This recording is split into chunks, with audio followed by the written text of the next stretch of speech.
It's that time again. It's the Burky and the Badger Board Game Babble Show. It's going to get wild. It's going to get wacky. It might even get a little zany. We're going to talk about board games and the board game industry. And, you know, we might talk about anything else we want to talk about.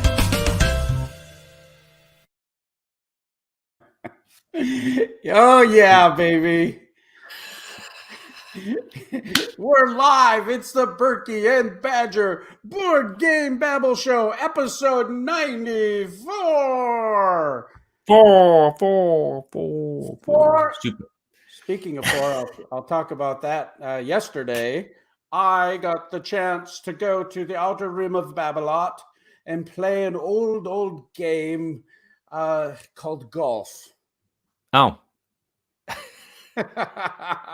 I mean, the old version of golf. Kid, he's here. Woohoo! The old version of golf is croquet, no? No. No, I got out yesterday in Minnesota. Welcome, everybody, to the Burky and Badger Show. By the way, we are recording live from Babblot, and you can see us on YouTube, Facebook, all other forms of social media, and you can enjoy our incredible babble that means absolutely nothing, but it's going to be incredible. Trust me when I say it. It's going to be the most huge, believable, wonderful, luxurious thing you've ever seen. That's strange, because I had a guy who's my best friend. He came up to me, he was tears in his eyes. Tears in his eyes. I sound more like William Shatner than Donald someone. Yeah. Impressions aren't going well today. But anyway, Minnesota, 77 degrees yesterday, October 11th. 77 degrees. This is huge. Today, 40 degrees Fahrenheit. And winter is coming. And we are feeling the same dread that statement always brings upon the watchers of that show. Winter is coming, and the dread is coming.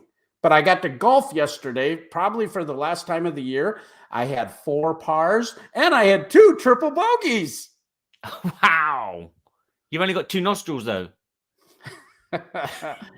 Yeah, I didn't say boogers. I said bogeys. Oh, right. In English, boogers is bogeys. Oh, really? Anyway, yeah. Interesting. Yes. Kabuki Kid says they have 69 degrees in New Jersey. Yeah, that's pretty good. Pretty cool. We had about 80 today. 80? Yeah, Wow. about 70, 80 today. It's going to be warm again for another week. Well, it's gonna get cold here in Minnesota. So right now it's like after I've been doing a lot of stuff for Game Toppers, of course, a lot of we're only about 2 weeks away from being done with our fulfillment. So we've been super crammed at the shop and doing all kinds of other things for upcoming Kickstarter, blah, blah, blah.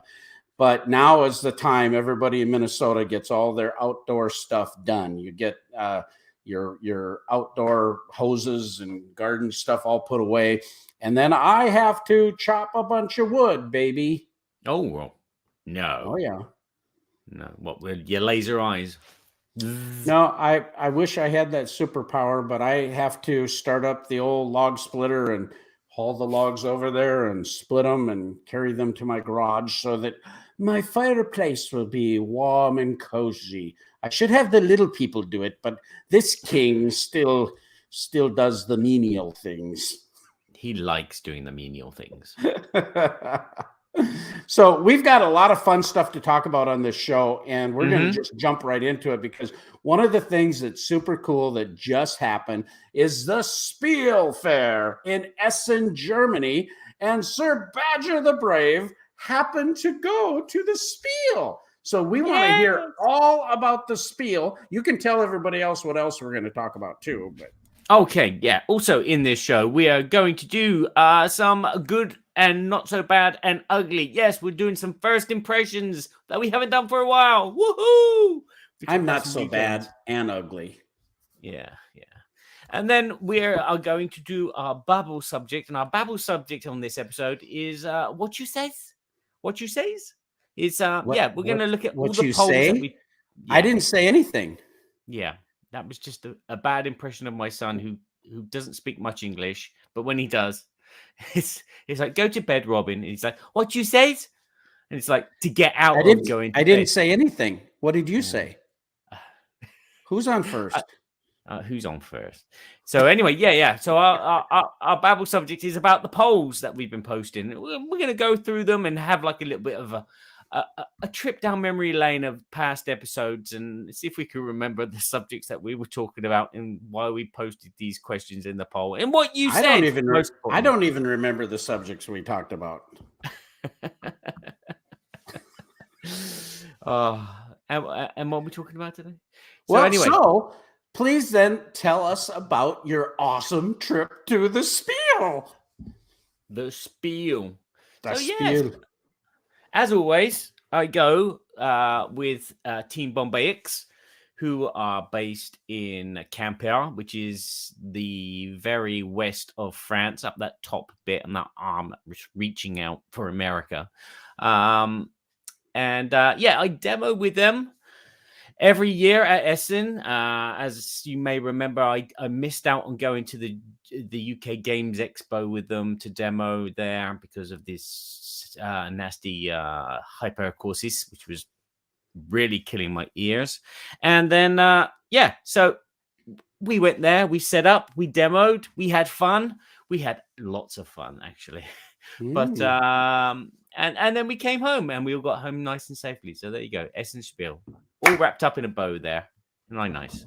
Okay, you gotta go a little deeper there, brother. I gotta go deeper. A little deeper. That was boring. I went to a show. Yeah. So I went to a show. Yeah. There weren't so many familiar faces this year. I found. I don't know if it's because I was in my zone with my team all the time, hanging out and drinking and eating. I didn't catch up with many people this year. I missed out on a lot of people like Ben Maddox. He said he was there. I don't believe he was. I think he was lying. I saw pictures of him. He was there. Yeah, okay. But I did bump into Luke Hector and we had a quick chat. He actually was... From the Broken Meeple? Yeah, from the Broken Meeple. He actually picked up our friend Paul. Paul Grogan from Gaming Rules Vids. Yes, and they cohabited a car together and crossed the channel. They cohabited it.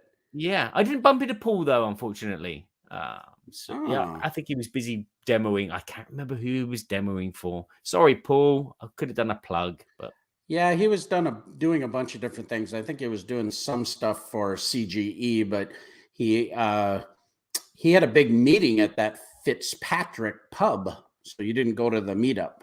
No, I didn't go to the meetup. Probably because I was out dining with Bruno Catala.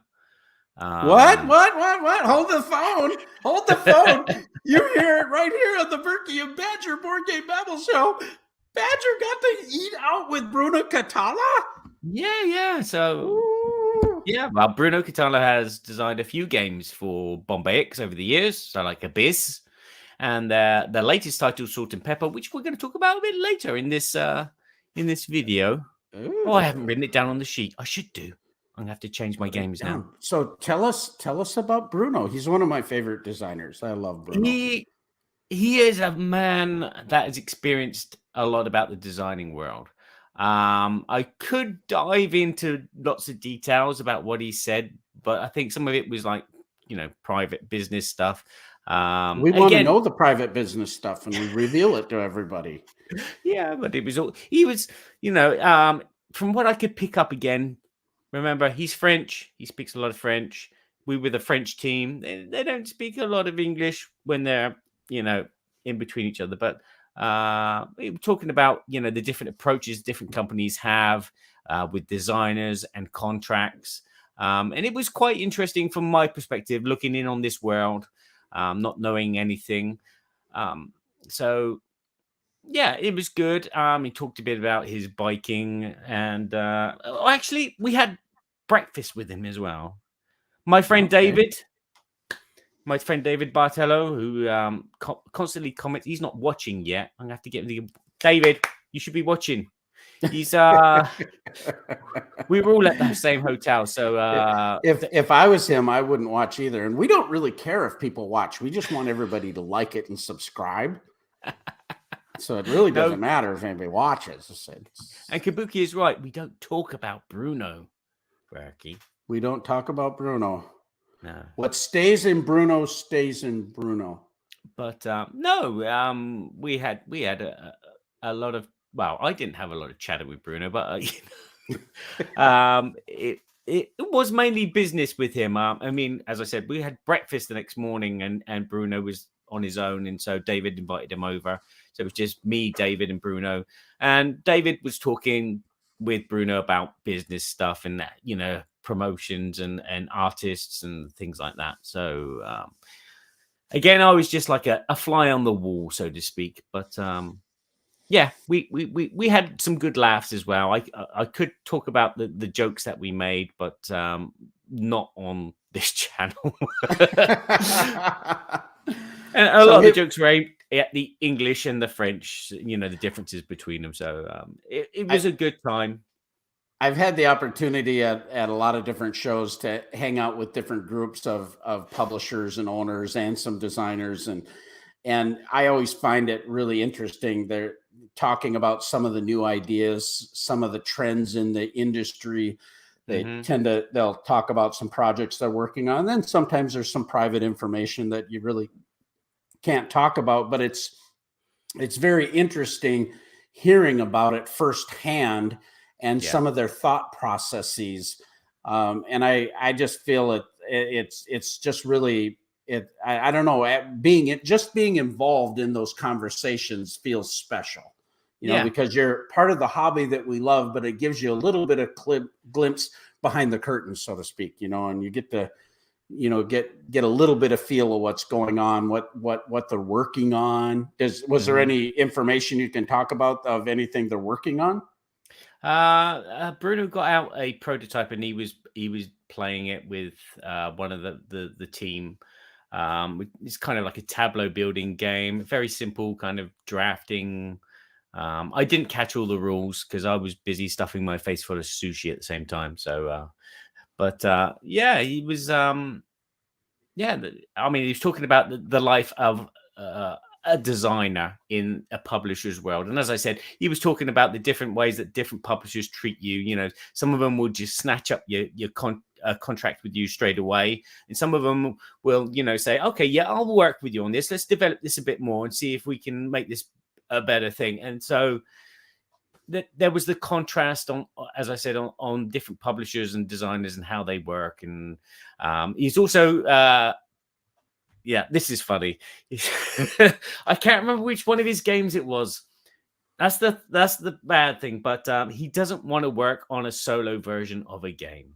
Okay. He refuses bluntly. He'll do duo games. And again, he's got another duo game coming out, because he's done Seven Wonders Duo. He's just released Splendor Duo. And there's another game which is coming out, which is another duo. So he's becoming the duo king at the moment. And so he was talking about the crown. 2-player games. Okay. But no, he's not going to do solo versions. And he mentioned that he'd been in a meeting with, I think it's the guy who did the solo version of Viticulture. He's like the solo version king. Yeah, the Onitama system. Yeah. So there's a possibility that some of Bruno Catala's games will come with a solo version, but not from his design. I see. But again, going back to what you were saying about, sitting on these kind of like uninformal meetings. I remember at Gen Con, when we went out for lunch with Tom Vassell and Brian Pope. And Brian and Tom and you were all talking and talking. I was just sat there and listening. And we had this meal together. It was a wonderful meal. And you were telling some interesting stories and bits and pieces. And Tom afterwards said to me, are you all right, Barry? You seem very different. Because he's used to me being bubbly and energetic and things like I am now.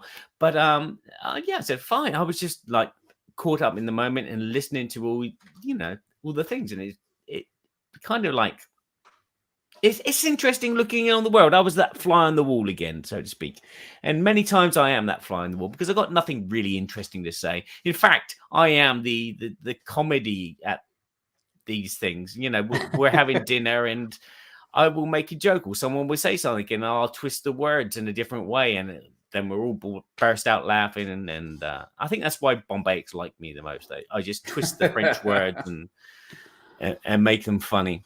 But yeah, so hang out with Bruno for a bit. Bombayks are very good friends with the Trick Track team. Trick Track is like the French version of Board Game Geek. And they pump out videos and they have a website and they do reviews and they do all kinds of things. And it was good to catch up with them as well, because it's also nice as well when one of the team knows me and asks me about my work and how it's going and what avenues I'm going down at the moment and who I'm working for. And that was always a nice sensation as well to actually sit and talk, stand and talk with Monsieur Guillaume, who is the head presenter of the site. Met a few people. Pini Schwechter of Golden Egg Games, a good guy to talk with and hang around with. I bumped into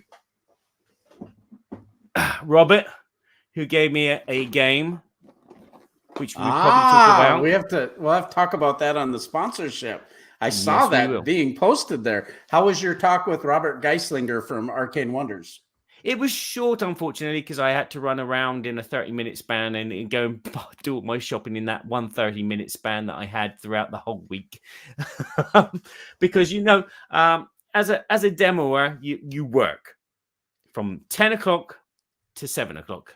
And so you get into the hall about 9 or maybe before. The doors for the staff is like open at 8:30, so we get there for about 8:30 or 9 o'clock, and then we can walk around the halls and see if there's a stand open and they're selling their games. But it's like everywhere you went, there was like, I want to go and get the new game from CGE, and it's like they're not there yet. Or I want to go and see so and so and talk to them about their new games, but they're not there yet. And like so every day, it was a constant battle to try and find people that you knew. But I caught up with a few of my friends and people that I've met in the business, like the team at Sorry We Are French and Horrible Guild as well. I got to see Alessandro and Lorenzo Silva. Yeah. Pleasure to talk to them and see what new stuff they got coming out. It was an enjoyable time. There were lots of people. If you want to know about the event, all the halls were open apart from 7. 7 was used as an entrance, so people would come in from outside and then they would queue inside hall 7. So hall 6, 1, 2, 3, 4, 5, and 6 were practically filled with demonstrators, sellers, and I can't think of the word. Yeah, your vendors. How many vendors were there compared to pre-pandemic Essen? Not as many. Hall 6 was the only hall which was slightly cut off and reduced in size by these barriers, but all the other halls were fully open, which was better than last year because they weren't all. They had like sections cut out, but it was jam packed. I bumped into Tom Vassell, said hello to him. I think he had a good time, although he was very tired. I think a lot of people were very tired by the last couple of days. But all in all, I think it was almost the return to normality. There were. Did they give a number of people that attended? They probably did, but I haven't looked it up. Bad boy. But you think it was kind of similar? Yes, it was. It was very similar. There were aisles that were jam packed for the people, and normally those aisles were the ones that you had to walk through to get to the toilets. So it was like brick wall, and it was like, oh, I'm gonna wet myself quickly. Hurry. Yeah. So you're that guy that's kind of running over there and bending at the knees all the time. Yeah. That's the one. I'm gonna have to get one of those colostomy bags. I think it'd be a lot easier. You just need a cup. I just need a cup. Kabuki Kid said Tom also went straight from the World Series of board gaming from Las Vegas to Essen. And I did see that likewise. And they were doing a lot of reporting about the World Series of board gaming in Las Vegas, which seemed like it was quite an event. And I can only imagine how busy he has been traveling. And then he's still got business things to manage. I know he's got a lot of people helping him, but that when you're traveling, for me too, I'm answering emails 2 hours every morning before I go to the booth. And then I'm answering them during the day and when I get done. And business doesn't stop because you're traveling, and there's just certain things you're always needing to be in touch with people about. So I can only imagine after 3 weeks of travel that he needs some downtime. Yeah. Okay, just gonna look it up quickly. Did you notice anything that seemed to be? I know you were working a lot, so your finger wasn't on the pulse as much as if you were just going as an attendee. But did you notice anything that seemed to be the big hit of the show, or any really intriguing games or things that were happening at the show? No. Again, I bumped into friends there, and they were a bit disappointed as well. There was just like too much of everything, and everything was just like wishy-washy. Was the kind of feedback that I got from my friends. They were there for the 4 days. They didn't buy as much as they usually buy, but it was like there was really nothing which like popped out at them. So were sales good at the booth for you guys? Sales were very good for the booth. Sold a lot of games, and didn't take much back. And I heard the same for quite a lot of companies that just kind of like blitzed out. There were some companies that blitzed out on their number one game on the first day, which was incredible. I heard a couple things. I was trying to follow. We had 10 of our game toppers in the AEG booth. Mm-hmm. And AEG, Alderatic Entertainment Group, Nicholas Bourgeois that I work with there, had a gorgeous stand. We had made a bunch of custom-made AEG game mats, and his booth looked amazing. And they've got this new game called Ready, Set, Bet, which is kind of like a I don't know the game very well, but you're betting on these horses, and everybody is kind of betting simultaneously, and it's a high energy type of game that was getting quite a bit of publicity. I saw that. I also saw Days of Wonder had a game called Heat, which is a racing game, and that was getting a lot of publicity. I don't know how good it is or anything. No, I didn't see it. They had a big stand, and I think they sold out on the Friday of Heat. So that's good news for them. Another game which got a bit of publicity. Let me just get it a second.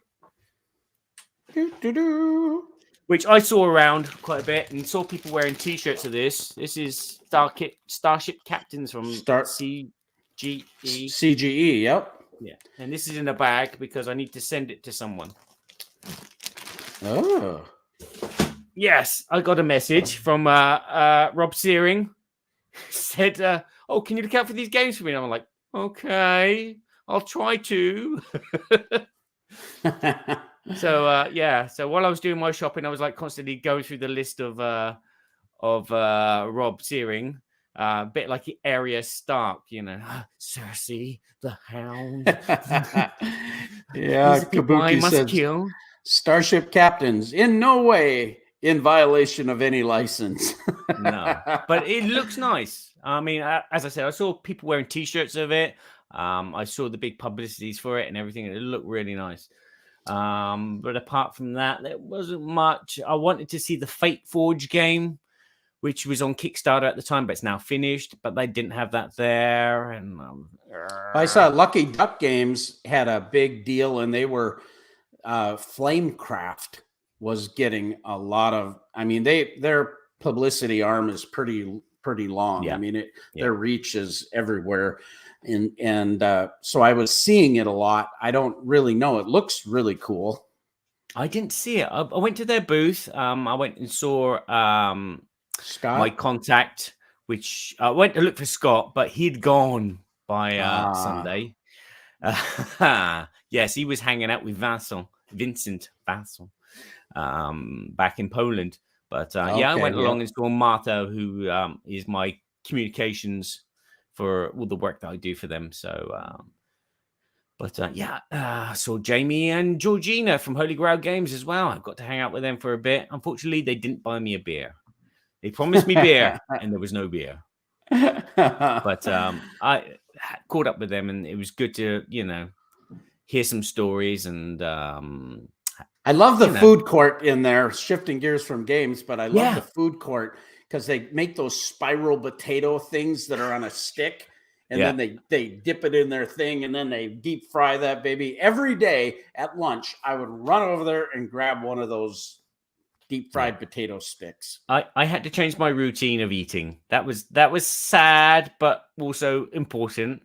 I had to fill up my breakfast at the hotel and then not eat all day, because I was eating midday on the first couple of days, and then we'd go out to a restaurant at night, and then we'd eat from 8 o'clock to 12 o'clock, and my belly was just like a balloon. And so I had to say to myself, no, I need to stop eating. Stop. So, And so I managed to come back, and the scales were the same as when I left. I don't know if they've been broken or something, but luckily I've kept my figure. Well, I've never learned that trick yet, so.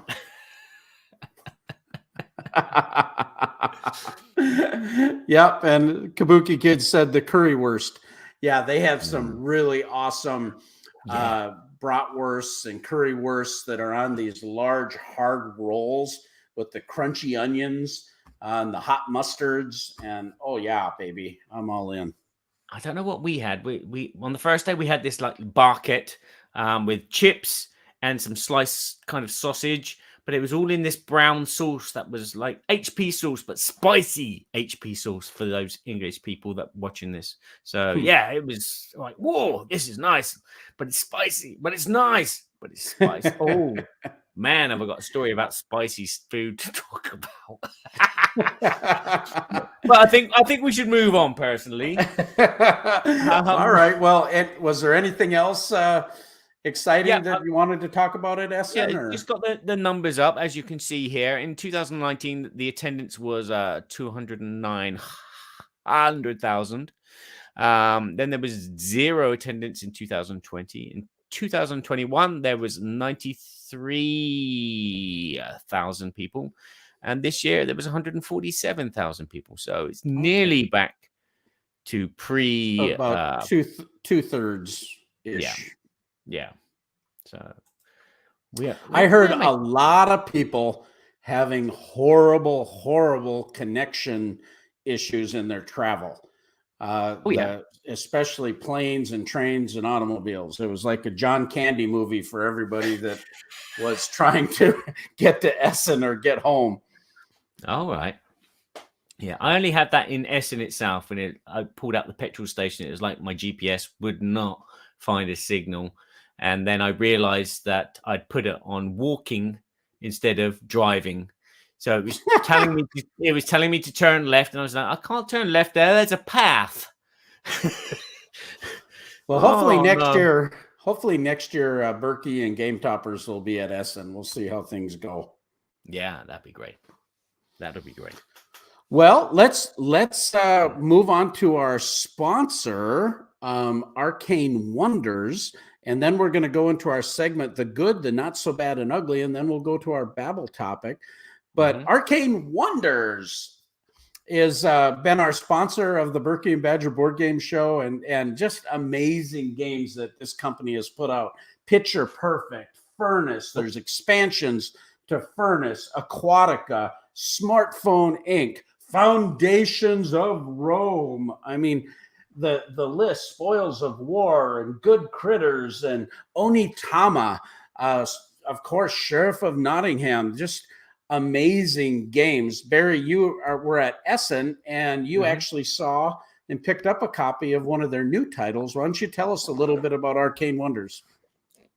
This is Dice Manor. I haven't played it yet. I read the rules. And it's a kind of dice rolling auction game where you're building a house at the same time. And it looks very kind of like family friendly, like kind of, I think people say it's like a Vegas Showdown.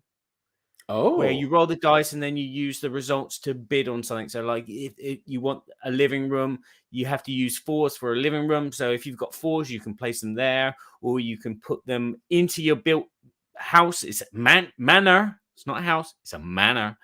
And then get points that way. And you can also try and unlock other dice. I sound a bit vague because, as I said, I read the rules only last night and haven't played it. And this is a game that I think will go down pretty well for 4 players.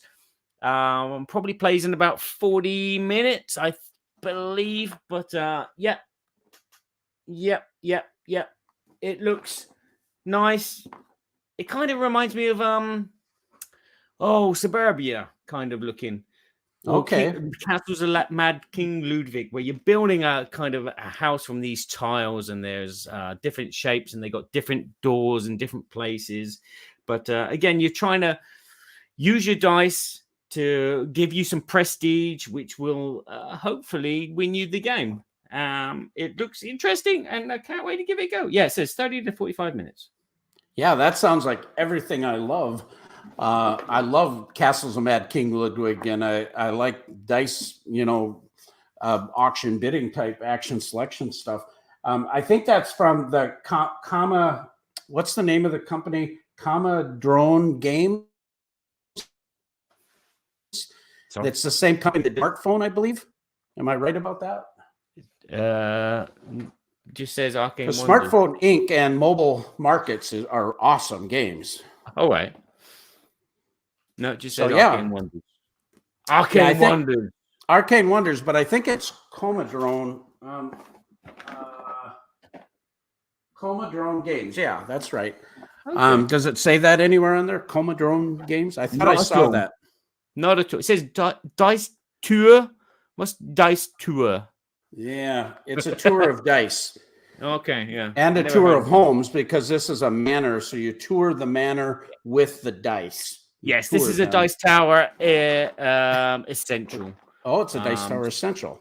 Yes, a Dice Tower Essential. So I'm expecting. I'm pretty sure I read something about that in the press release, that it's from the designers of that. But I if I'm wrong, I'm sorry. We'll send you a coupon. Yeah. Okay. I'll have to edit and put some professional.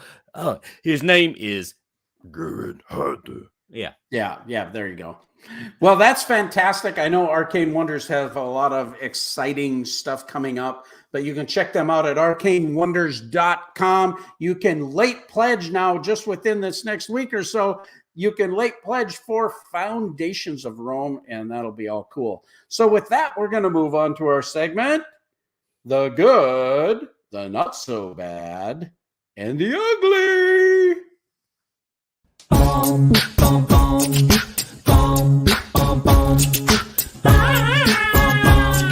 The good,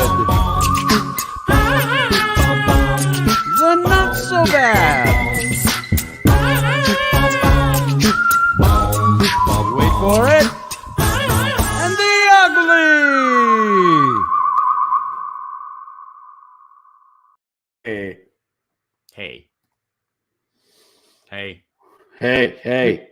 Okay. The good, the bad, and the ugly. What is the good, the not so bad, and the ugly? Sorry. Yeah, what is it? The good, the not so bad, and the ugly. I'm glad I get to edit this afterwards. You just keep talking over. I'll keep talking over you. Is our first impression segment where we talk about games that we played for the first time and give you a quick overview, and also, a quick first impressions of how we feel about the game itself.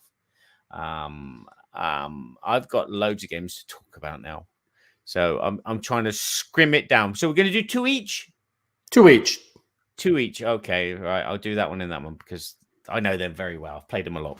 So, what have you been playing, which is new to you? I've played a game that has been getting a lot of buzz since Gen Con. Only 50 copies of this were released each day, as I understand it. And from the game company, Fantasy Flight Games, can you guess what it is? Twilight Inscription! Yay! You say it like that, kind of like pigs in space. Space. It's an echo again. Twilight Inscription. Indian. Okay, so my son Josiah got that. Now we've been so busy. Honestly, we haven't been playing very many games. So my game playing has I've played a few family games, simple games that with some friends and family that came over. We've played some games like Azul and different things that we've talked about in the past. But Josiah got this game. He loves Twilight Imperium 3, Twilight Imperium 4. They generally play it as a big group with 8 people every year. Love it. Well, this is a roll and write version of that. And so Josiah said, hey, we got to get together. So we knocked off 1 hour early. We're so busy with fulfillment, we didn't feel we could take any time off work. But this last Friday, we took off 1 hour. Everybody came over. I fed them supper, and we stayed the evening and played this game. So Josiah puts this out on the table. And when I saw all of these icons on the board, my eyes glossed over. And I go, what the heck have I gotten myself into? First off, I got to wear my readers so I can see all this little print. And I was like, oh no, what did I get myself into? But then we watched a video from Fantasy Flight on how the game is played. They had a really great video. Josiah just had to go through kind of some clarifications on some things. He had read all of the manual, and he does an amazing job. Well, after really one round, all of a sudden, all of the icons kind of made sense. They got these big, huge, chunky dice, which are super cool. And they've got these really cool orange markers. I hope that they last, because if these markers die on you or something, I don't know how you'd play this game, or if they're going to have replacement parts. I don't know. That was kind of a thought. But other than that, you've got this navigation board that you're running around on, and you're discovering either resources, or you're going to be able to unlock some planets.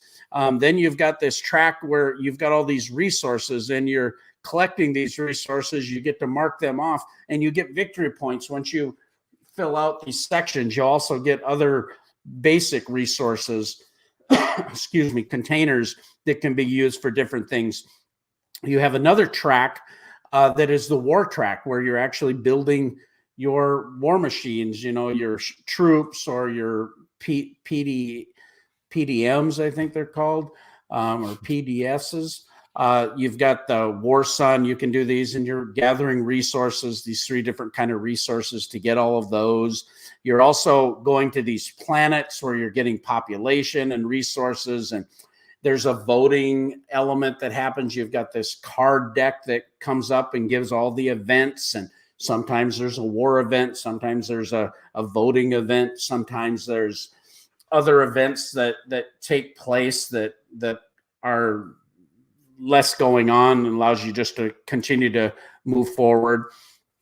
Kabuki Kid, what's she say? I think you can get replacement pens, but apparently wet eraser markers are supposedly good replacements if needed. Yeah, especially the orange color, I thought was quite a thing. But overall, I enjoyed it. It was a big spreadsheet, to be honest. The way the game plays, you really can't do everything, so you're trying to figure out how to get use of these bonus dice, and how to at the same time get through your resources properly.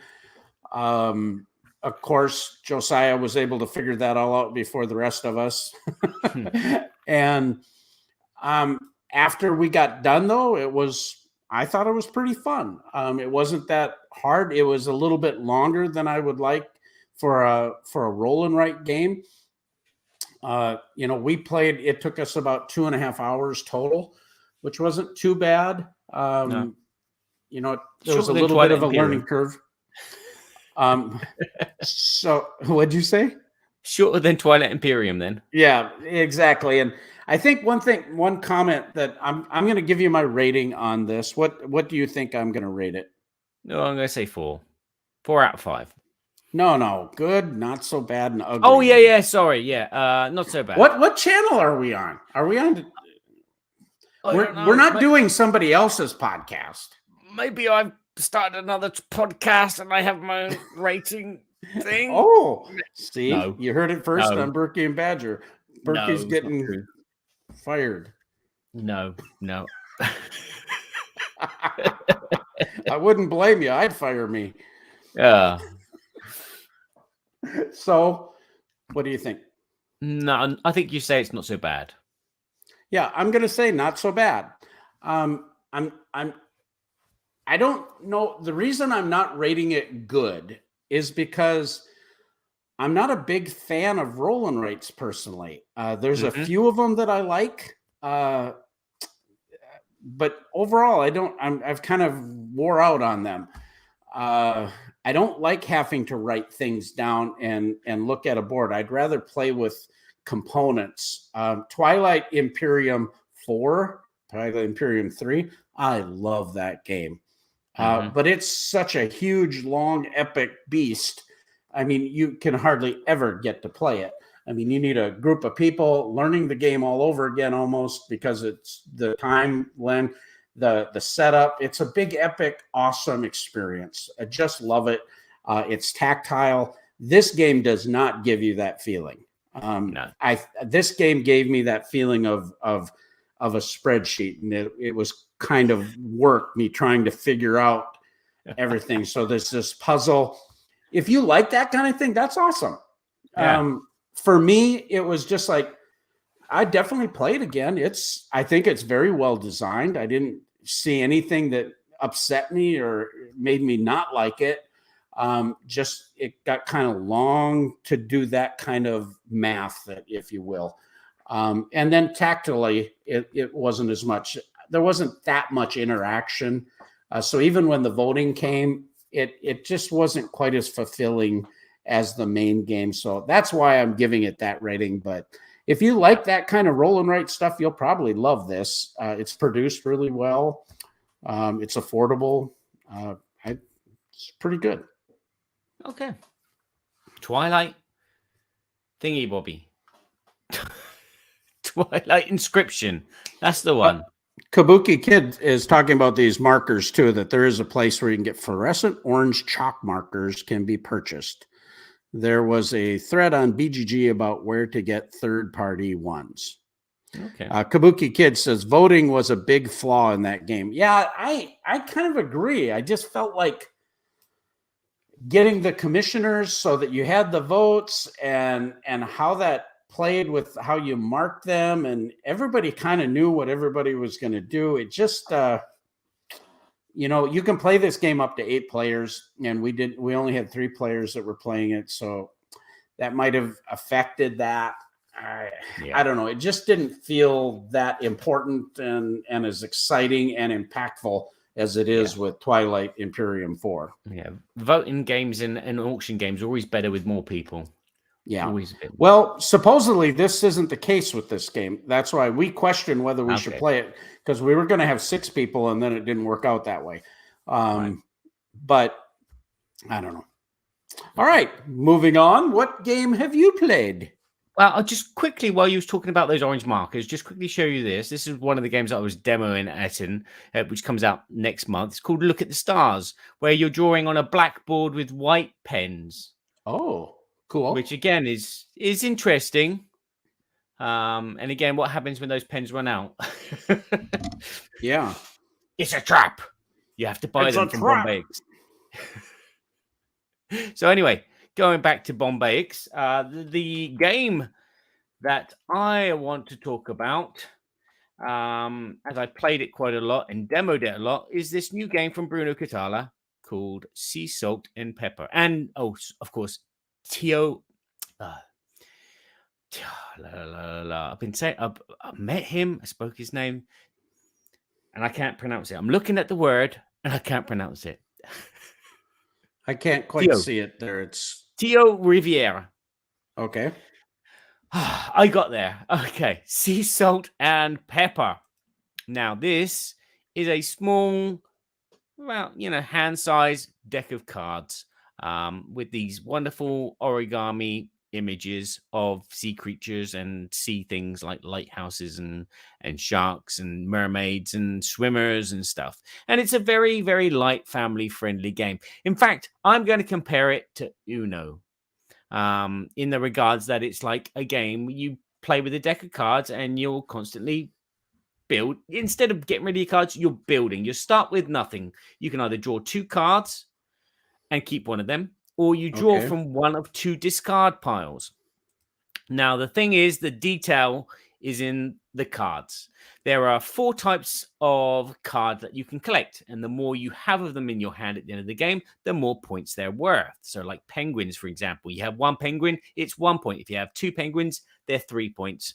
But there are some that start off with 0 points. So if you have 1 shellfish, it's 0 points. Then there are these other sets of cards, another 4 sets of cards, which are pairs.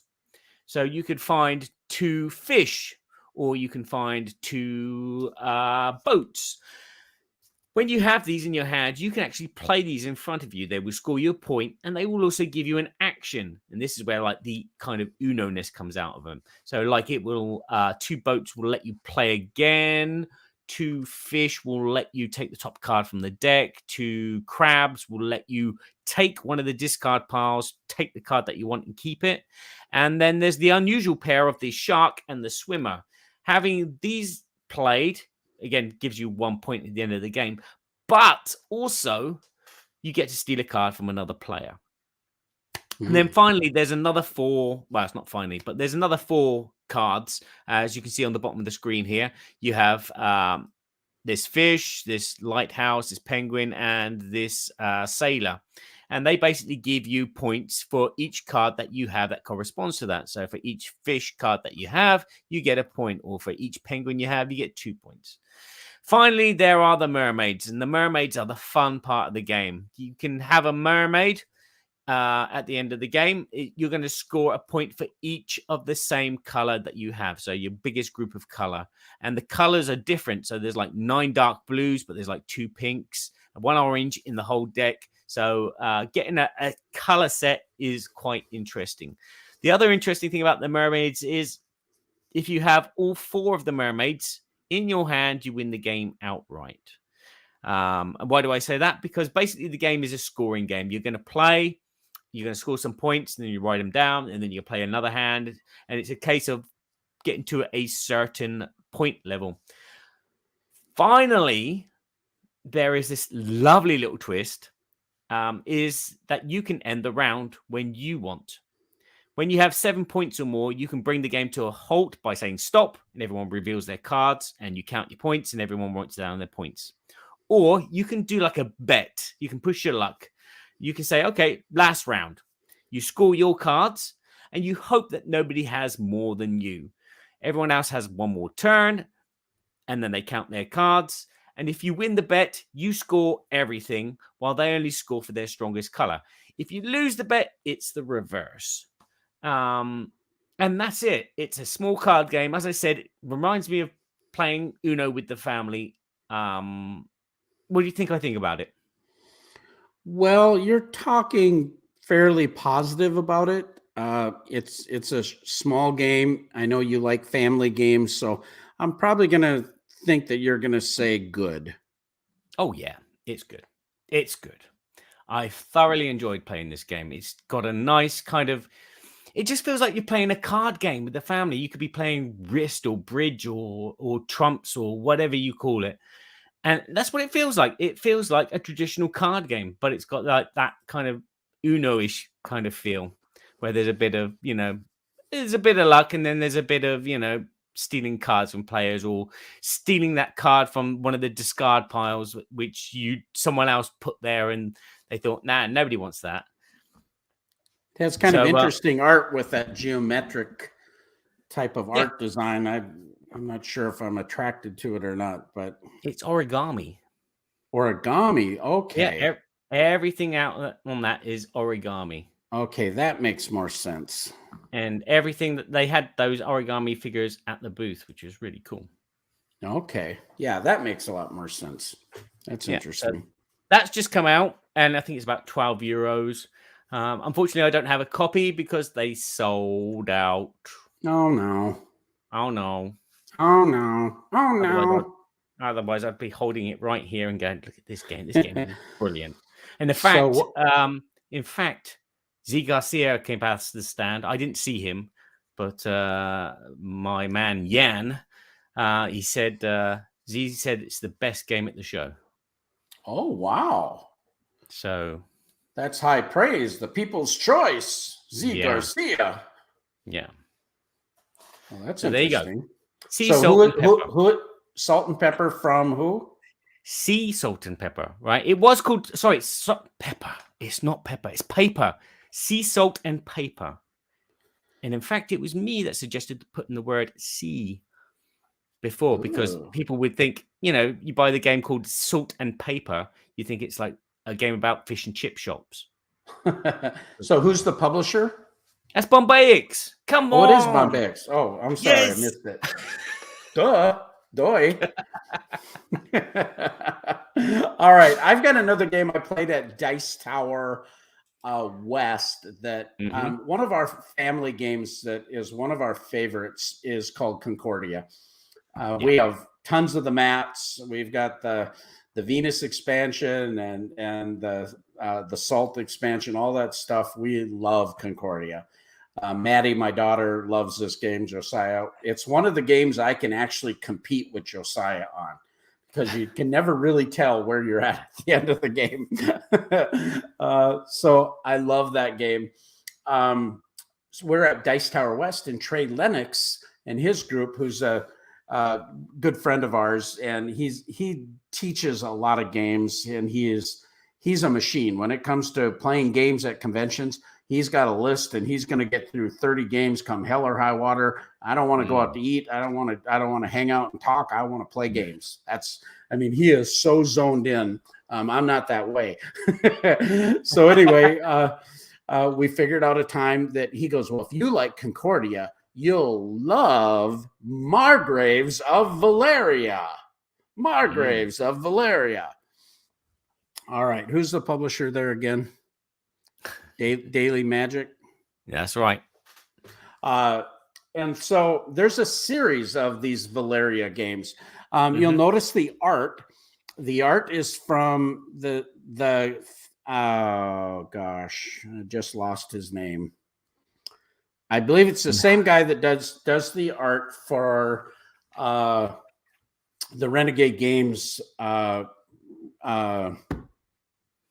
Good grief. Can you see it? Oh, I'm wrong. Oh, no. Yeah. No, that is right. It's Mahajlo Dmitrievsky. Apologies.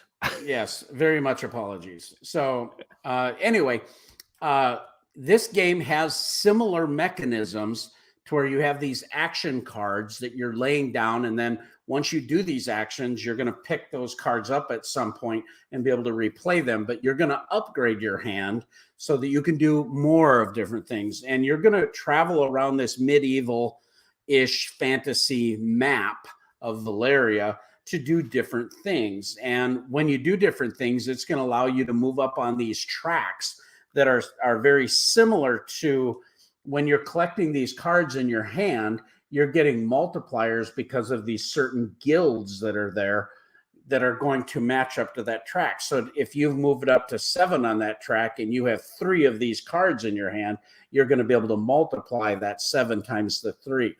So there's all of these different elements. It took a little while to get through the teach, actually, to see, because sometimes you wanted to go and do some warring at these different spots to get different benefits.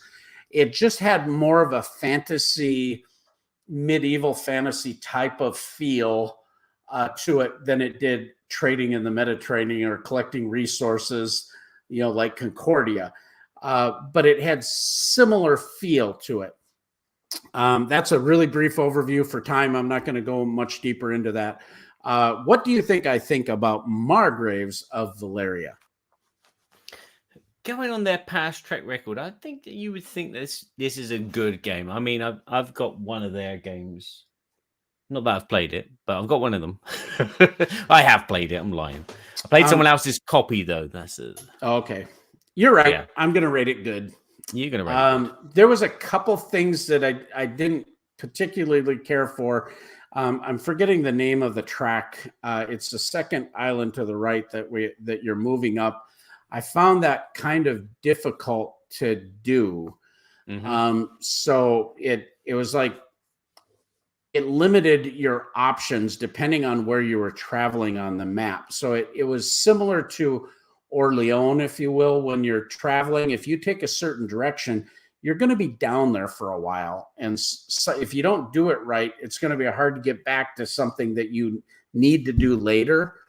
I didn't quite like that. I mean, Concordia has a traveling element also, and so you got to manage, but you're able to get settlers on the map easier and do different things, I think, in Concordia. Personally, I think I like the theme of Concordia better. All right. Which is kind of strange because this one seems very interesting. I liked it just fine, but I think I like Concordia better. So it doesn't displace Concordia for me. And I'm happy to play this because it's not the same, even though it's so similar in some of those mechanisms. But I really like those mechanisms. So I think it was really well done. Margraves of Valeria. It's not that easy to find, actually. No. It looks nice. It looks nicer than Concordia. But yeah, there's something about Concordia. It's a weird game. It just kind of entraps you in the sensation, doesn't it? Oh, we've got all the big bits. I got both boxes with all the maps, and we play it tricked out. And now we put it on the Roman theme game mat from Game Toppers, and I use the first player marker from Foundations of Rome, that statue, because it's perfect with the front cover of Concordia. And people hate that art, but I just like that game a lot. So that's me. All right, you do one more, and then we'll move on to our Babble topic. I'll do one more. I'll skip the Scooby-Doo. You'll come back to Scooby-Doo. Where are you? Okay. Yeah, I'll skip the tiny turbo cars because I've only played it with Robin, so I like to skip some of the rules. And I'll go to this game called The Key. From Haber. Murder at the Oakdale Club. Now, there are a series of these The Key games, and they are basically logic puzzles where players are trying to figure out 3 crimes that took place in 3 places by 3 people with 3 murder weapons and 3 getaway cars. And Colonel Mustard? Yeah. And the way you do this is everybody plays simultaneously, and there's a big deck of cards in the middle of the table, and they are face down, and only on the back can you see all these colors. Each color represents one of the 9 cases. And so you pick a case beforehand. So you say, oh, we're going to do the red case. So you get the red key out. And then you, in your own time, just look for red cards. And then you pull them up. And these correspond to the red crime. And they will give you some logic information, like they might give you a DNA test, which you will then cross-reference with a sheet that you have. And you will see, oh, right, so-and-so touched the trophy. there will be little enigmas like the murder at the tree was not the crime scene at 8:15. And so you're crossing this all off onto your little sheet, which has got a wipeable pen, and you're trying to figure out who did what, when, where, with what, and got away with what. And it's as simple as that. And the final thing is, once you've marked off who did what, where, what you think on your personal sheet, which I haven't got here, but yes, somewhere there, then you will get the key, and then you will place it in the hole which corresponds to the code number that you've got. And then the only way to check if it's right is to turn it over. And if the key is coming out the color where you are, so like here, the red, then you have solved the crime. And it's not a case of the first one to solve the crime that wins. It's the player that's used the least amount of cards wins the game. Oh. Yeah. So what's the age group of this? This one is from 8 to 99. And okay, so this solo. I was thinking this sounds like it's a little bit older than most of the Haba games. Yeah, and this is a medium level one. There are also 2 easy level ones, and at Essen there was a hard level one which came out, and I forgot to pick it up. Okay, now there's a clue. That's a clue. What do you think I think of the game? I think you kind of like this kind of deduction game, so I'm going to say you saying it's good. Oh yeah, I do like this kind of deduction game. It is fun. You are kind of like working in your own corner to solve the crime. But at the same time, someone might steal a card out from underneath your nose, which might help you. Because once you figured out, it's a logic puzzle. You know, one of those grid things where you go, okay, so-and-so was here at that time, but they couldn't have been there. And so you're crossing off boxes and in your head, you're going, okay, I can't cross off a box here for this clue because there's nothing to tie it into, and then you've got to find that tie into then to cross it off. And sometimes you pick up cards which will just give you the same information, and you're like, no, someone else has got the card that I want. I just love this kind of brain bashing kind of puzzle solving thing, and it works brilliantly. I like the fact that it has not just so-and-so was here doing this. There are these DNA tests. There are these little image puzzles as well. There's like the golf carts will have like 4-digit numbers, and it says, oh, the golf cart that this person got away in, if you add 2 numbers together, it gets this. And it's like, what? And then you look at all you pair up all the 2 numbers, and you go, okay, that doesn't equal that. That doesn't equal that. And then you get to 1, and it goes, oh, wow, that's amazing. You know, it's just a little thing like that. And it's like, you feel like a genius. So this game makes you feel clever. I'm not big on deduction games, so it doesn't sound like it'd be in my wheelhouse. But no, probably not. But your enthusiasm makes it interesting. It is. It's just like finding breadcrumbs. It's more interesting to fiddle these threads together than in Cluedo. In Cluedo, it's like, you know, you're getting very kind of simple things, and it's like, okay, I've got the candlestick, which means that it wasn't the candlestick.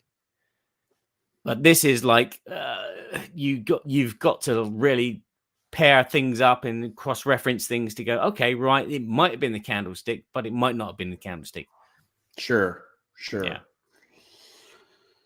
And so Facebook users in the house. That's interesting. Funny. Yeah, they say they feel this way when they add 2 and 2 always equals 4 at school. Yeah. Cool. Well, I tell you, we're going to move on, and we have a sponsorship for Game Toppers. Yay! Do do do do do do do do do do do. Boo! Well, there it is. Not the little movie.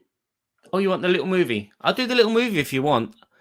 It's okay. Right now you're actually seeing the Game Toppers LLC.com website showing all the different models of Game Toppers. We actually have 6 main sizes of Game Toppers, but you can expand your Game Toppers by up to 2 feet.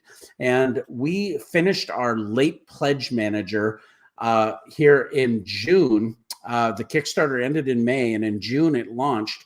And we unlocked 25 stretch goals and these incredible package deals that save people a ton of money. The late pledge manager is still running for about 2, maybe 3 weeks, but for sure about 2 weeks when we're done with all of our fulfillment. So we launched this thing in June, and we are now almost done with fulfillment, which is crazy, unheard of type of thing. We have lots of product in stock. So delivery is going to be happening within 2 to 3 weeks for anybody that still wants to late pledge and get in on all these specials, package deals, double mat bundles, leg kits for our toppers, dining covers that we offered on this campaign. We're going to have a restock of them coming in around Christmas time. But there are tons of opportunities for you to get in on a bunch of savings from GameToppersLLC.com. And if you want a quick delivery time, right now we've got a lot of stock. The inventory seems to go really fast. And then we're in these cycles where we're waiting to go back to production. But right now you can take advantage of all of that and get your own Game Topper and upgrade every game you play from here on out. And because these babies last a while, they're awesome. So check out GameToppersLLC.com. And with that, we're going to move on to the Babble topic. And now it's time for the Babble, Babble, Babble, Babble, Babble, Babble, Babble, Babble, Babble, Babble, Burky and Badger's Board Game Babble. Hey. So Barry, this is Badger's brainchild. So this whole Babble topic, this is for Barry's enjoyment. We don't really care if you enjoy it. We just care that Barry enjoys it. And so if this doesn't work, it's Barry's fault. It's not my fault. If you don't enjoy it, it's not your fault. It's Barry's fault. So... I'm hyperventilating now. No, seriously, we thought it'd be kind of fun to talk about all the polls because Barry puts up these polls on our BGG Guild 2248. You can join us when 2248, and we put up these polls of different Babble topics, things that we've talked about that we thought people might want to enjoy. And there's a lot of these polls that we have several hundred people join in and vote on these different things. And we thought a recap would be kind of cool to go into that. So Barry, why don't you take and run with this baby? I will do. So going back to episode 89, which was in June 2021. Wow. That... And where are we? We're on 94 at the moment. Oh dear. But yes, our podcast was Play What Now, which happened after all the lockdowns, if you remember. I do remember that now. Things are returning to normal. What games are you dying to get to the table and play with real people? So the poll was, I don't know, we didn't have a guest. But the poll was, so what type of game are you dying to get back onto the table with friends? Maybe list in the comments the first game you will hit the table. Okay. And then the answers were, are you like Burky and want to play those unplayed games that are still in shrink? Or are you like Badger and you want to play games that you've already played? Or are you in the middle? Yes, I kind of remember this podcast. All right. Yeah. And so... you were talking about your shelf of shame. And the results were as such.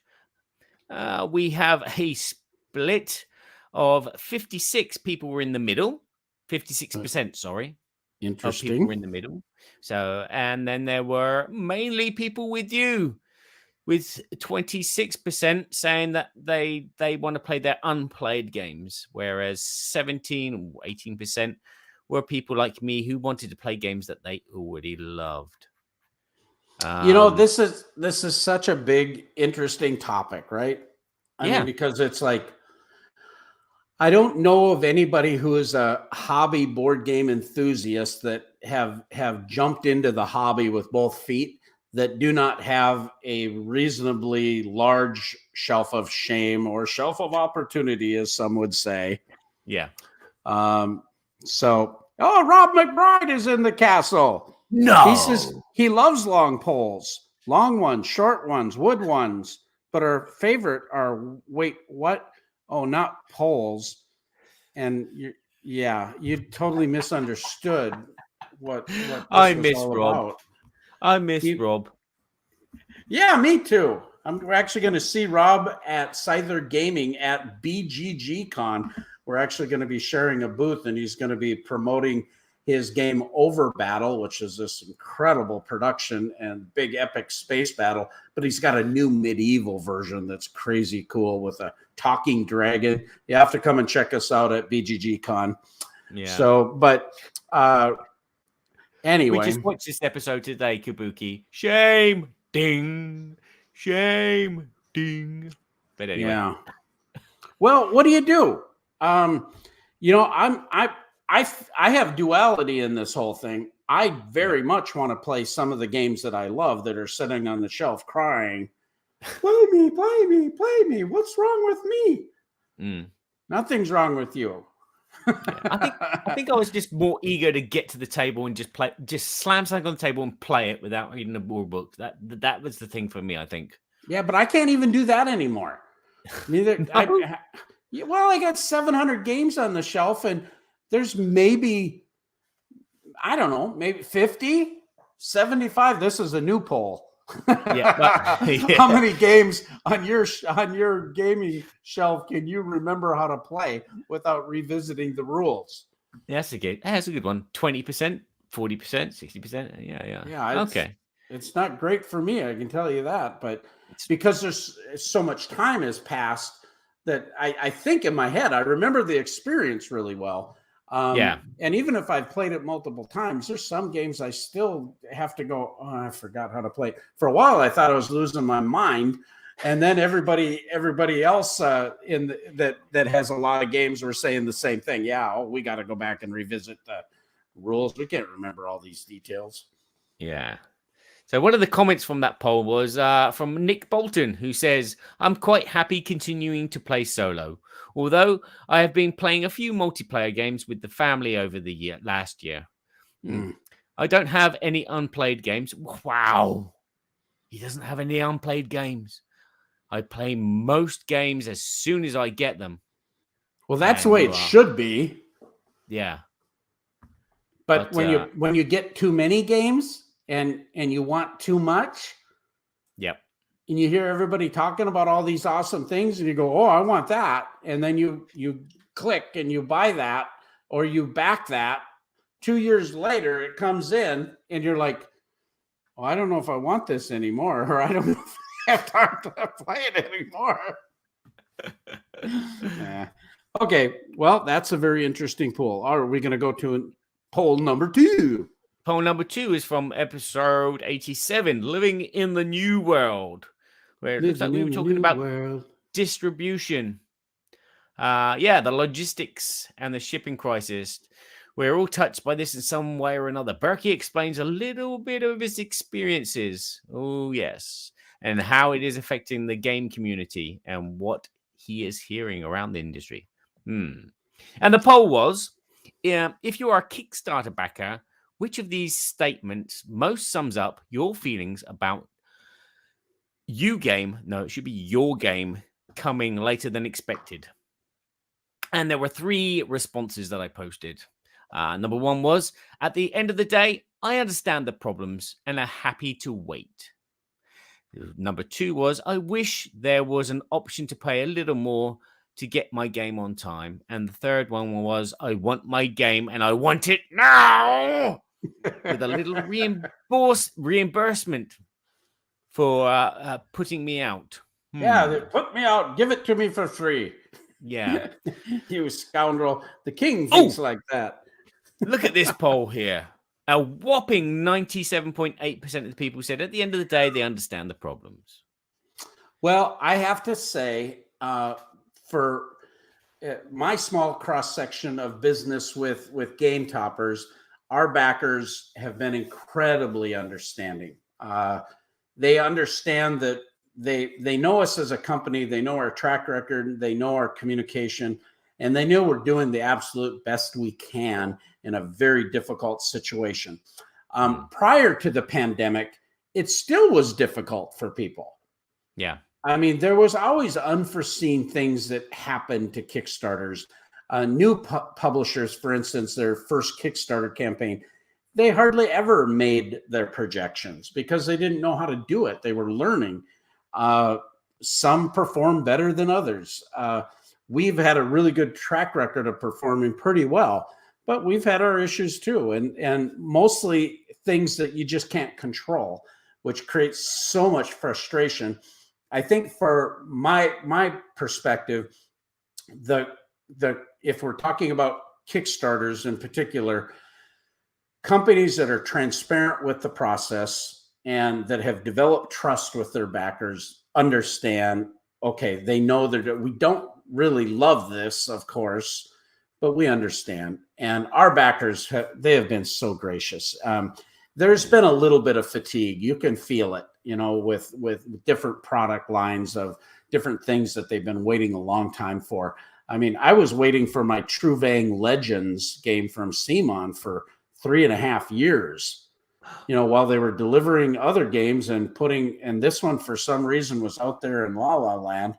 I got to the point where I was like, obviously this isn't going to work or something. And I just don't even care anymore. But it wasn't like I was angry with them. So I don't know. Yeah. How can you be? They bought you the best game in the world that you ever had. Yeah, Blood Rage. Yeah. That makes it all worth it, right? It does. Well, that was interesting. There was a little bit of comments there, right? Yep. This is from Colby Reddish, who said, I answered willing to wait, which is true, but I wanted to add one caveat. I get less and less willing to wait based on how competent I think the company did two things. One, estimate the original time frame, and two, manage the project. Yeah, that's a good point because our philosophy is try to under promise and then over deliver. Especially in the last 2 years, though, it has been, you just couldn't build in enough fluff. We usually doubled our time frame because that was my hope, but we found out that wasn't even enough. And in some cases, it was way more than that. I mean, we had major issues with products, with our dining cover getting raw materials, and there was just nothing I could do. So I could not have projected it accurately. And I couldn't project the fact that our container costs went from $5,000 up to $23,000 at one point. Those are things that you just couldn't forecast because it was a crazy time in our history. Other times, though, when things are more normal and information is better, the ability to execute is very important. So I totally agree with that. We do have a responsibility to be diligent and to be accurate. So, yeah. Okay. Now, moving on to our next poll. Episode 90 with our guest, Ryan Burns. Marketing before and after. Ryan Bruns. Bruns. Bruns, not Buns. I like to call him Ryan Buns. Hey, bring your buns over here. But I don't do that because I respect him too much. We'll say that here online, but Ryan Bruns. Yeah. So We were talking in this episode with Brian about how marketing has changed since COVID. And the poll that we put to you was, which of these marketing strategies do you feel you are suckered to? Work most on you. So we had video reviews, Facebook and Instagram adverts, publishers' subscription emails, being in the store and playing the game, a friend's advice, or other. And here are the results. A vast majority, 74%, said video reviews were the way that games got to them. Okay. After that, we have 19% from a friend's advice, 18% from being in a store and playing the game, which I think is a good way to justify buying a game, especially when your wife watching. There were others which left comments. We'll go to them in a sec. 9% were publisher subscription mails, and 2% was Facebook and Instagram, which makes me wonder about TikTok. Does it really have an influence over the board gamers buying their games? Some comments here. We have Aaron, who says written reviews, the good ones. Yes, I would agree. A good written review is sometimes substantial because someone's put a lot of time into writing it instead of just switching on the camera and going blah, blah, blah, blah, blah, blah, blah. So, yeah, which is what I do. Oh, dear. A well-run crowdfunding campaign is another way from Wicked, with spout really strangely from the Netherlands. Samuel says, I really love designer diaries, but reviews and playthroughs are a must. It does say is a must, but I said are a must. Interesting. That's my dyslexia for you. Alexander Limagos says, strange choices. No written review opinion, no BGG opinion. That would have been my two choices. Yeah, that's probably good. There's some people prefer the written reviews. And there's a few people that put out some pretty good blogs. Yeah, but again, I think this person is saying that they choose their games by not reading reviews and not looking at BGG opinions. No, I think they're saying that they would like a written review because that would be their choice. Okay. Or a BGG opinion ranking. Maybe I'm reading it wrong. Yeah. True. I didn't write it down. Yeah. I'm with you. Alex S says, I guess I'm the only one falling for the Facebook ads for a new Kickstarter. On Kickstarter. Yeah. Why didn't you put that on there, Barry? It isn't there. It is Facebook ads. It is. Yeah, Facebook ads. Yeah, there you go. Okay. And then finally, we have Jason McManus. Get your tongue right. Other, throw a Marvel IP on a game, and I'm all over it. Probably Harry Potter too. Theme based too. Yeah, I think that's interesting. That excuse me. There's close to. So how does this work? Where we got 74% video reviews, but then there's 18% store, 19%. So we can have more than 100% here, obviously, because that doesn't add up to 100%. Because there's 38% between the bottom three.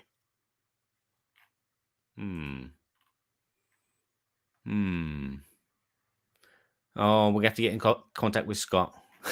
Tell him his polls are broken. Yeah, something's isn't right there. Okay, 18, 19, 11 for other friends' advice. I mean, those are pretty good numbers. I suppose you can just do the math with the 89 votes that were there and try to figure out what's going on, but that's kind of weird. It's interesting. So video reviews by far number one, but there's a lot of people that want to get a friend's advice on a game. I know that I've played new games with new gamers, and after they've played the game, they immediately want to go get it. Yeah, it's just what Kabuki's just saying. And then you just play games with your group, and then people bring new games and get to try them. Yeah, I agree. Yeah, I agree. So that's probably the other. Okay, I see you skipped over the culling. Yes. Okay. Are you want to skip over that one? I'm skipping for time. No problem. Okay, so next one. Two more. Episode 91 with Az Drummond. Expanding the game. Yes, we talked about expansions. That took a while to figure out. Okay, which of these comments most describes you? Comment number one is, if there is an expansion for a game I own, I need it in my collection. I don't want to miss out. Comment number 2 is, you will know the games I love in my collection, as they would be the ones with the expansions sat next to them. Comment number 3 is, I balance out price, amount, and components and number of times that I have played the base game before I fork out any money for the expansion. Comment number 4, I can take them or leave them. No. Comment number 5, good board games don't need expansions.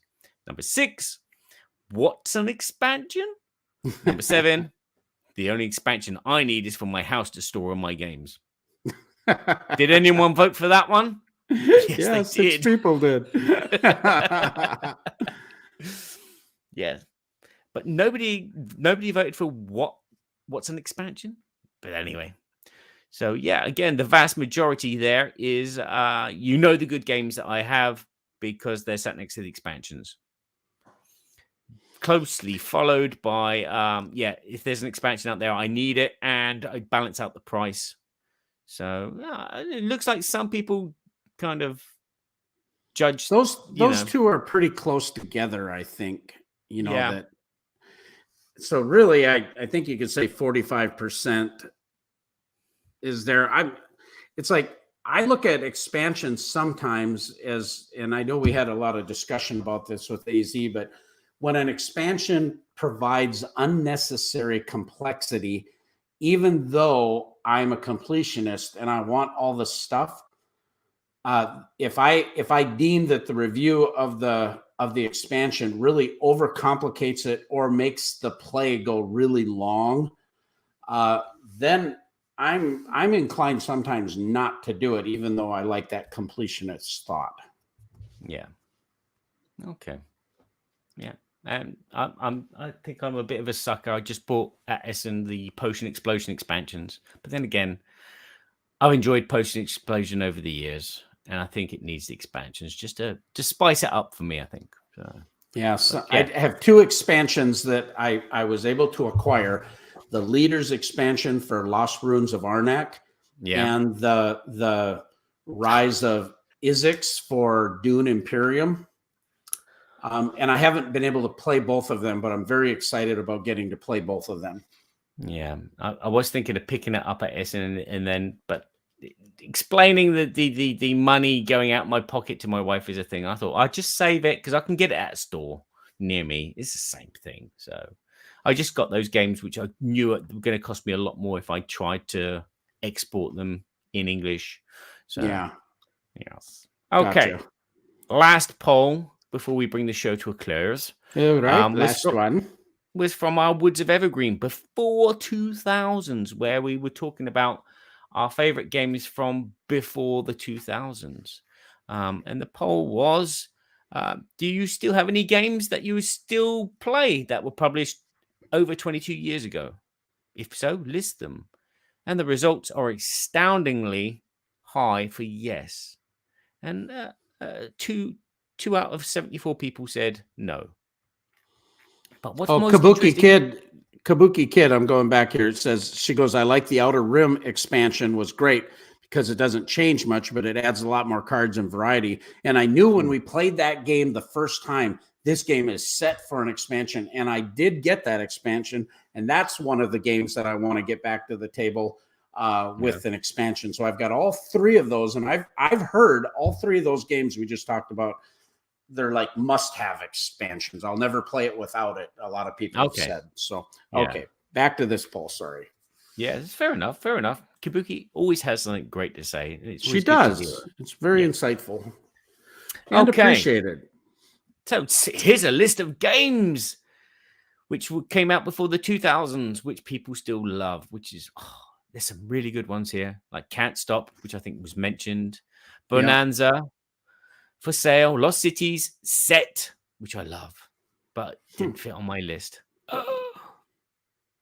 I just got into the Pokemon CGE as well. Said Ian Clink. Apologies for the name. David B says Lost Cities, Madisi, and Ra. That's been recently released, isn't it? Ra. Lost Cities too. Yeah, they got a new Kickstarter, 25th Century Games.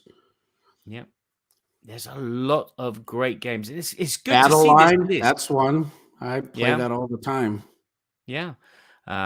Julian lists Corridor, Mystery of the Abbey, which is our family favorite game to take the Mickey out of Charlotte with. Blood Bowl. Oh, yeah. Yeah. And we have David, who's listed also Catan, Battle Line, which I think is what you said. Tigers and Euphrates. Ryder Knizia game, yeah. Pitch Car, which is interesting choice. Cosmic Encounter, wow.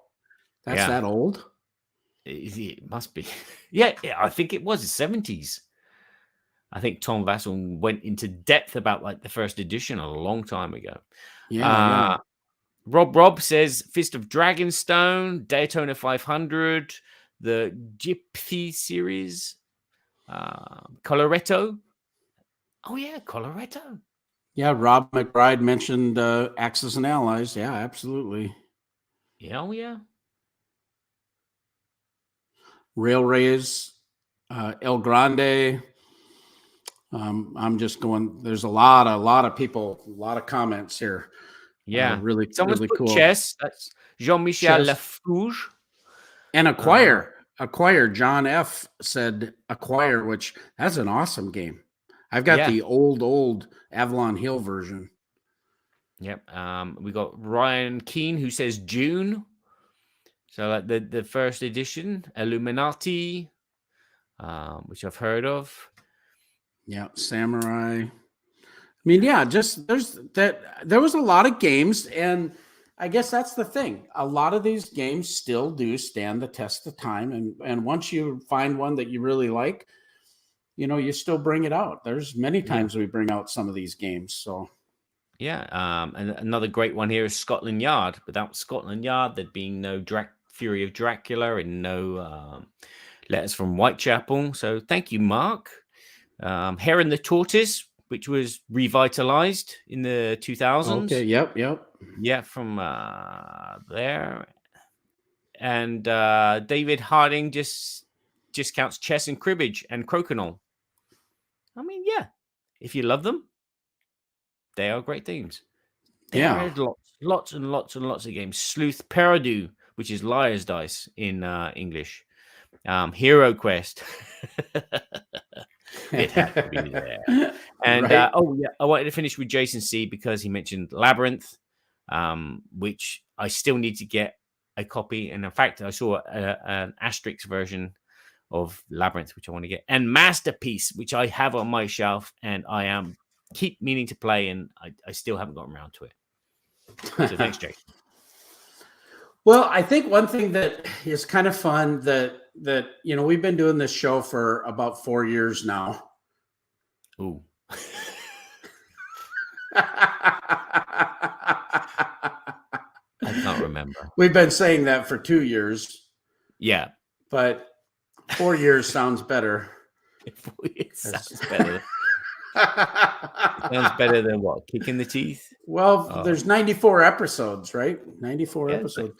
But when we started doing these polls on the BGG Guild 2248, it was a way for us to connect a little bit better with our community. And our channel is not a really large channel or anything like that, but we just love interacting with people and just the fact that you and I can get together and horse around and just talk about stuff. Yeah. Enjoy what we're doing in our lives together, the things that are going on in our families' lives, things that are going on in the board game community, and hopefully bringing some value to at least our perspective on what's happening with games and so forth. 7 years. 7 years? 7 years. First episode. No. Oh, no, that's not even the first episode.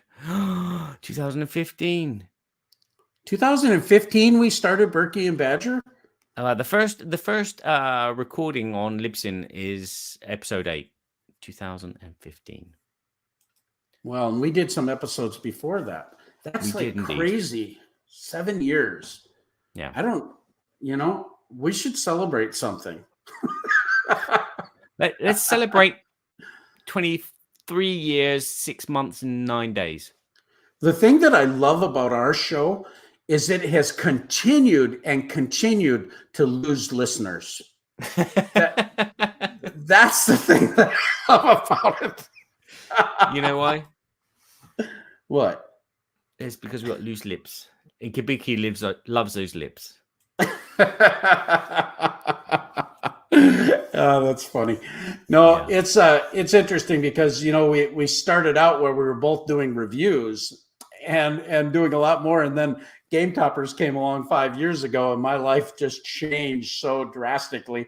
And then you started doing music for board games rather than just doing reviews, and so the content, trying to promote the show and do everything like that, is changed pretty significantly. But here it is, 7 years later, we're still talking about board games. We're still talking about things that excite people about board games. And look at all the people that are joining the guild and answering these questions and engaging in these fun topics. And we only grabbed a couple of these polls. We could do a whole nother show and go through tons of polls that are very interesting in people's conclusions also. So it's kind of that people's choice kind of fun interaction thing. So thank you guys so much for joining and jumping in on those polls. And we should have a poll. What are you going to make a poll out of this show? Should we do more polls? Yeah, that's what I was thinking. Should we do more polls? Long polls, short polls? Yeah. Plastic polls? Get Rob McBride to advise us on which kind of plastic to use so we can print them on our 3D printer. We'll 3D print some polls. We will be doing episode 100 sooner than later. You know, I think it'll only take us another 6 months to get them. Possibly. One episode a month. Yeah. One big episode, and then we do the Woods of Evergreen. So if we added all of our Woods of Evergreens, that would add at least 2 more. So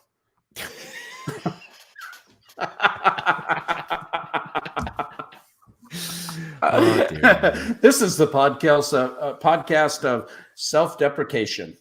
Yes, we do this for fun, and we like to share, our thoughts and feelings, and hopefully, we're not nasty people. We want you to enjoy yourself and enjoy your games, and hopefully we can help point you in the direction if a game is for you or not. And again, just to give you some behind the scenes backgrounds of what's happening in the world of board gaming. So I mean, that's what this podcasting is. It's just behind the scenes and showing people's backsides and babbling. And catching up. We don't talk apart from it's true. This is kind of an opportunity for Barry and I to reconnect as well in our busy lives. And so you get to join in on a little bit of that. And I think it's just it's fun for us to keep talking and keeping this passion alive by engaging with other people. And this medium allows that to happen. And you can join us at the Burky and Badger Board Game Babble Facebook group, the YouTube channel where you can watch this live. Most people actually listen to this on the professional audio version that is on Libsyn, Stitcher Radio, iTunes, and your favorite podcast players. Barry does an awesome job actually of producing the show with drops and cutting out some of the nonsense. This show is mostly nonsense and silly, but so we record for about 2 hours and the show is only actually about 12 minutes because we cut out all that stuff. You sure it's not the other way around? Yeah. Okay. I don't hum in R as much as I used to. Well, you tell our listeners where they can find us if they don't know. They can find us on boardgameseverybodyshould.com or boardgametheatre.com. And again, as I said, Board Game Geek, I'm posting polls there. I'm doing stuff on my blog. 2248 Board Game Geek Guild. Yeah. And then there's Facebook, and then there's Twitter, and then there's Space. Space. Where You Google Burky and Badger Board Game Babble Show, I guarantee you it will come up right at the top. Because I have worked diligently on the SEO of this for at least 4 years. Nobody else has a name like us. And so whenever you type Burky and Badger. No, it's because of the brilliant SEO that I did. It has nothing to do with the name. You just type Burky and then. No, but I made that happen. You don't even need me. No, the show is nothing without you. We would be nothing without Badger. It wouldn't sound good without me. But then again, sound good.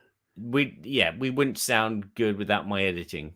We don't sound good anyway, so I don't know what you're talking about. Oh, you have a wonderful singing voice. Oh, thank you. Thank you very much. Thank you. Thank you. Thank you very much. There's one for the month. We're circling the track here, trying to end this show, but it doesn't seem like we're coming in for a landing. No, we're not. So I'm going to say good night, good day, wherever you are. Enjoy yourself, play nicely with each other, and we'll see you on our next episode, which will be a Woods of Evergreen, probably in a couple of weeks' time. Yeah, baby, Woods of Evergreen. Where we're going to be talking about games from 2006 again, the second time around. Second take. Roll number 2. Roll number 2. Until then, ciao for now. Thanks a lot, everybody.